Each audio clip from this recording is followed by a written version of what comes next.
I'm your host Angel, and you're watching episode 9 of Underground Paparazzi, featuring Quaesar of Rhy Fighters, brought to you by Ragz Productions. Every man, woman, and child of the human race, with human flesh and human bone, we're known by our human face. We come in many shapes and sizes, colors, and human shades. My homo sapien sisters and brothers I must embrace. We're fortunate to be born and land in first place. We cross the finish line of fertilization and make sperm egg contact to spawn creation from a fetus to a life form. With no control over who we are to become, so therefore prejudice is dumb and bound by ignorance. Division's what the vision is. What do you think religion is? What do you think political parties were made for? Not mingling, but debate and separate. How are you this evening? I'm cool. Right here, living, breathing. So first question, how'd you get the name Quaesar? Quaesar got it basically from writing my name up on buses, compressed it down to Quaesar, K-S-A-R. Basically, I changed my name up because needed something to fit with the whole hip-hop thing, because I was writing something else that just like having a tag name come onto the scene just didn't make sense to me, so I kind of converted it into something that represented more of what I am, making music and still putting out my art. So that's basically what it is. That's pretty dope. You want it, boy? You want it, boy? Microphone murder, want me burner, we turn into the afterlife. When I stab the mic further, thinking further sky. With the microphone murder, trying with a thermal shot. Watch to your front line portage. Hardcore spears, hold to your portraits with the dark forces. Getting moved by the vortex, I broke flesh, and my sword backs the still. Heads so pale, when I spill my intellect for real. Kill a big deal, these shoes will be a beat still, so I break them when I shake them. I know that take can't empty the apple. Don't take me to battle. I make your lungs crackle with death rattle. Pussy MC, fuck, don't leave the cow. They can't handle what they gotta do to the place. I'm riding in town with the search to incinerate without having to litigate. Who's second class in the way?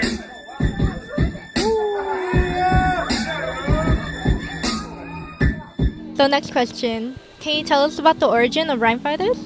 Origin of Rhy Fighters, basically me and my boy Bobby, rest in peace, came together from two different cities into one city. Formed our crew because we kind of were doing our thing on our own. Wasn't really clicking up with anybody that we were actually working with until we actually got together, and then from there we just formed, and ever since then it was history. Rhy Fighters. Wow. Reach for the mic and I cut your hand off. Amputate swine neckties in a bandsaw. Show up to your base, I got the swamps in Panama. Blow up in your face like dirty bombs in Kandahar. The rap song, killer rhyme, cereals hard on. Move down MCs before they reach their call box. Hip hop bob, spread the sickness like smallpox. Recording real time, live feed with them raw thoughts. We top notch, sling it to the kids like hot rock. These MCs hopscotch, couldn't clock me with stopwatch. These fools swine flu, try to blind me with hogwash. Hot exhaust, we spread war like tomahawk. I show up on the scene. Can you tell us about the involvement in Project Blow, and what are your favorite memories? Basically, the involvement with Project Blowed is when we formed Rhy Fighters. Basically, we had our boy that was actually working with a couple members from the crew, Jism, and making shirts and kind of being almost like a promoter in a way, and getting the name out there, so to speak. Working with Rob One, DJ Rob One also. His name was Fernando, Inferno Records. Kind of was like, okay, we need to go hit this spot. It's out Lamar Park. We kind of knew about it because you listen to the music and stuff like that, and it kind of tells you how to get there, what to do, and stuff like that. And then boy just took us out there, and it was kind of a reopening because for a while it was closed down, and it was kind of a reopening back in like 95, 96 era. And we went back over there, and it was funny because like when they reopened, like we kind of showed up, you know, like boom, and we've never been there, so it was like we're kind of like in a different area, different spot, you know. It's basically you're at Lamar Park South Central, so there's a lot of brothers and like as far as us, we're like kind of like the minority, like having to see some like Mexican bald kids out there or whatever, you know. And me and my boy roll up, and then we see Acid Rain roll up, and it was kind of like almost like it was weird because there was just this weird tension of like, oh well, I don't know, it just felt weird, you know, because like we were both there to rip the mic, you know, and we were both from out of town, and we were both all hungry, and just from there we always had this like tension of like like we basically we had a beef. Acid Rain and Rhy Fighters had a beef for a while, and we just always bumped heads, and we just didn't like each other, and they would start to pass the mic on us, and we'd get passed the mic off the stage, and we'd be mad about that and this and that, and it would just go back and forth for many years, you know. But it was all hip hop. It was all just egos tripping, and it was all big headedness. There was never no like, nobody robbed each other, nobody actually like hurt or maimed any of each other, so there was no real true reason to be at each other's throats like that, you know. It was just hip hop. We loved it so much, we wanted it for ourselves, and you know, it was crazy. So after Haywire passed away, Beyond actually came up to me while I was like still like, you know, I would still go to hip hop spots repping and selling my CDs, and Beyond came up to me and he actually told me, like, he pulled me aside, he was like, hey man, like, you know, rest in peace Haywire, I never wished that on you know, nobody, you know, and I kind of felt it what he meant, like, you know what I'm saying, like we had a certain beef, but it wasn't like we're trying to wish each other death or anything like that. So just really plucked the nerve with me, and it just let me know like we're just all family at that Blowed, and that's the greatest memories that I think I brought from there. Like as a part of, we got the ciphers, I got to meet a lot of people. Now I'm a big family, all my boys, Rifleman, Volume 10, being out there ciphering with Riddler, having food sick CVE on me because they don't think I could stand on my toes, and then getting props from CVE because they're like, this food can flow, you know what I'm saying? So like, it's just those memories like that where it's just like you can't ever take those away from us, you know. And then now we see just different waves of generations going out and representing and bringing it and keeping it alive. That's just so great and wonderful, you know? That's great.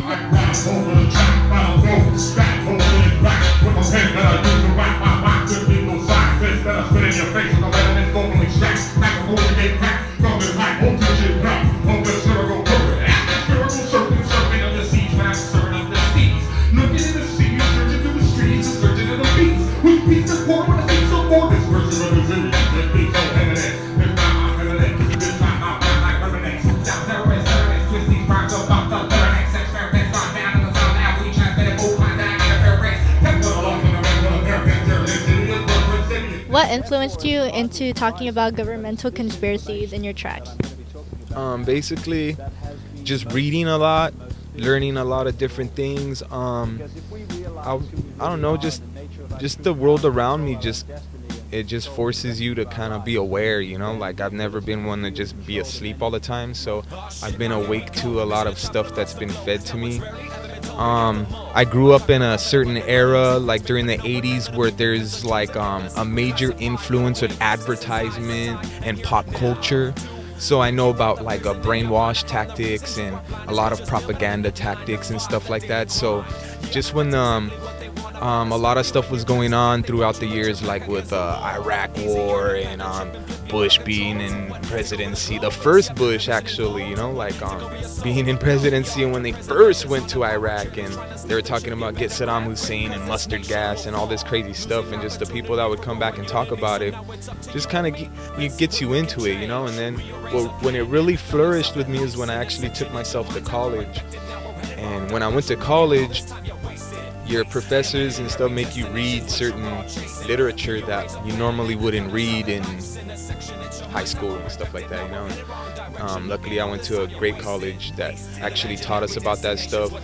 They told us to go to like different how would you say, like meetings that they would have in the theater, so they would show like different movies. I remember I got to see a great movie. It was called The Hidden Wars of Desert Storm, and it was right there at my college, the LA Trade Tech represent, you know what I'm saying? And so we got to see the Desert Storm, the Hidden Wars of Desert Storm, and it just brought everything back. Where I was like, oh, you know, and reading this book, I came up on a book called Pale Horse, Behold a Pale Horse. I started reading that, just really opened up my mind a lot. And when you're in college, like I said, it forces you to read books, and you get to pick kind of what you want to do and write your stories on. So then you're like, oh, I want to write about this book, I want to write Catcher in the Rye, I want to write just, and you start opening up your mind to all these different things, and so it gets you more aware of what's going on in the world around you, you know.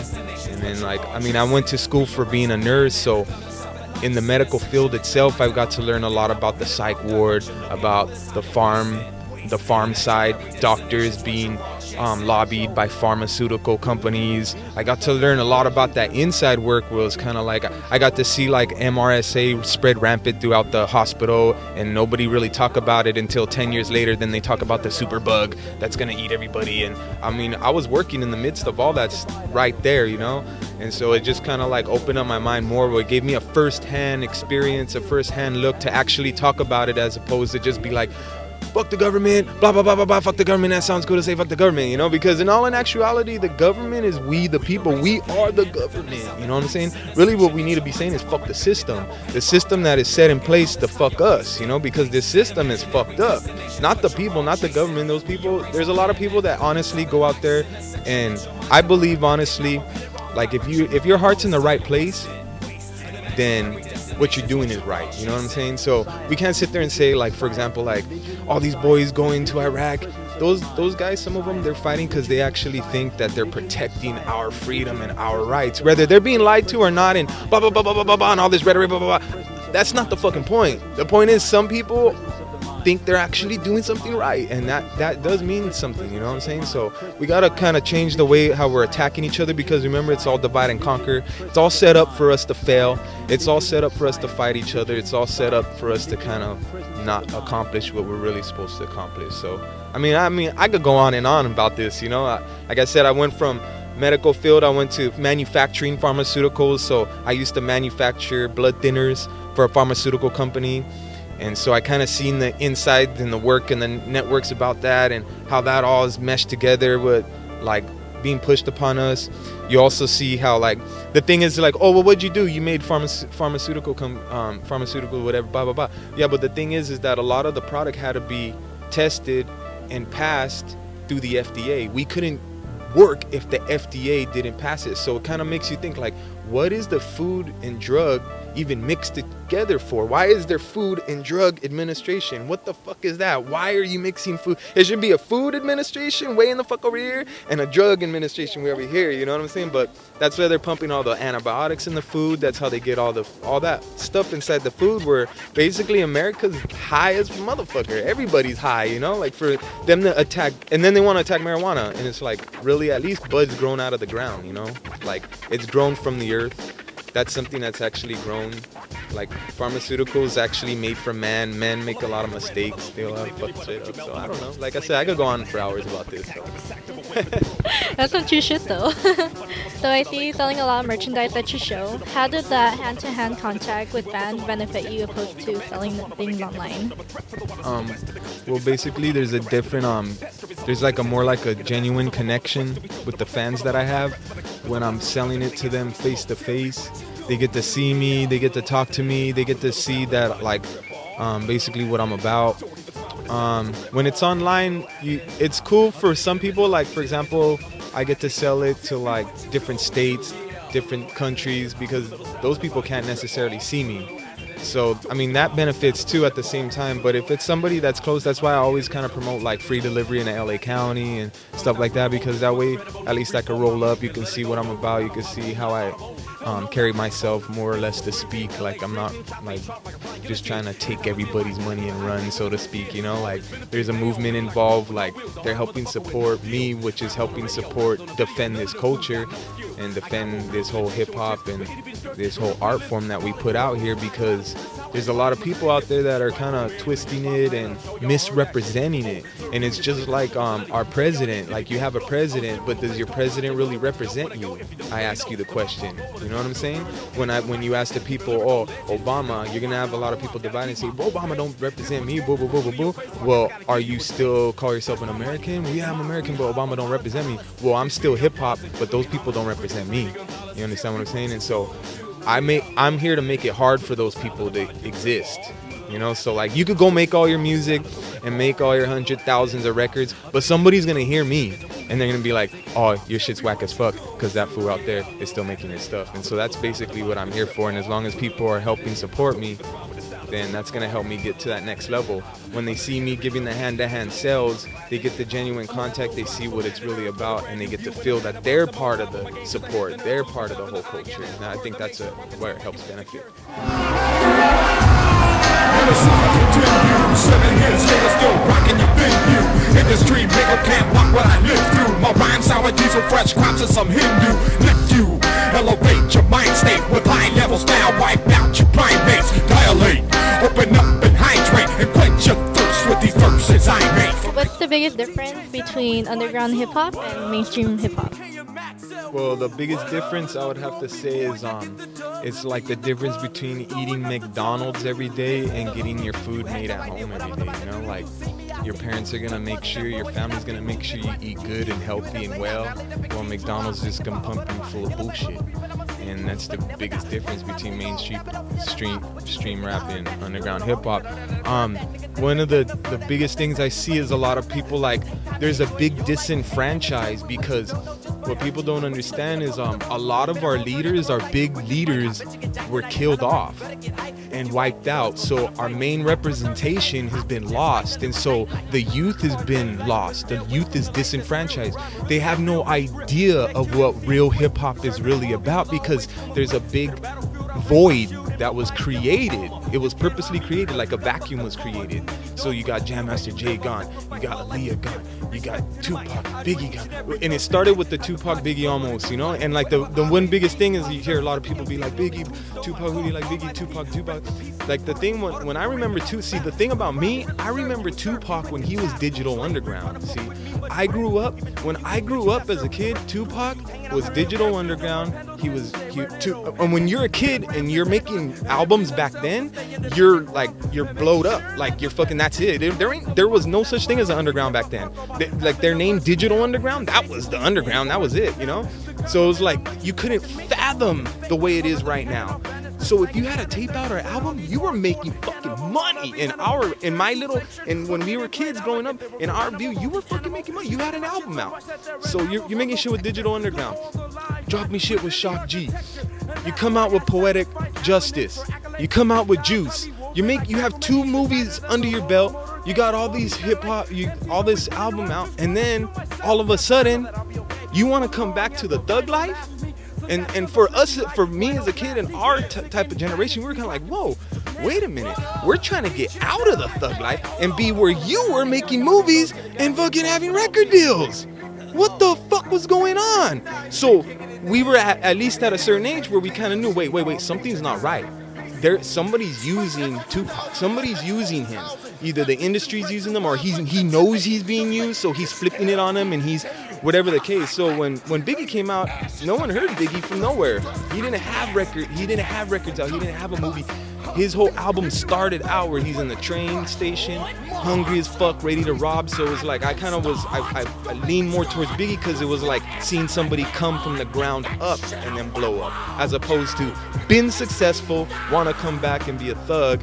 When it's like, really? Like, who really? Like, I mean, honestly, let's ask everybody. Imagine me right now. You see me tatted up and shit?